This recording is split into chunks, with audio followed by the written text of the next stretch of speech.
from my perspective, I think one of the useful chapters might be if you are asked to take on the mantle of being the company secretary as well. And I think general counsel often underestimate the scale of the challenge there. I think, oh, it's just an administrative role, whereas actually for most companies of any size, it's much more than that. And it's dealing with the board, obviously. And so there's much more of a people dynamics element, which is very important. I always think, if you're in the boardroom as the company secretary, it's a group of directors and you're the only person who's not on the same level. And that in itself can be very challenging.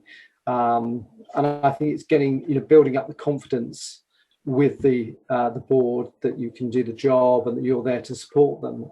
It also means if you're combining the role of being GC, that your priorities will shift naturally to dealing with the board rather than actually being able to concentrate on some other matter. So it's something you need to make sure that the rest of the company knows that unfortunately maybe has to be your focus, and that you may have to let other things take longer. I mean, if you've got a team behind you, then clearly you can help them support you in that.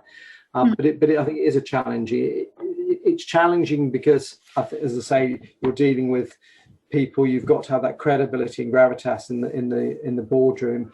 You've got to be able to answer lots of different questions with no prior notice. So I think if there's, for me, there's one thing I've learned from my career, it's don't underestimate how challenging taking on that role actually is.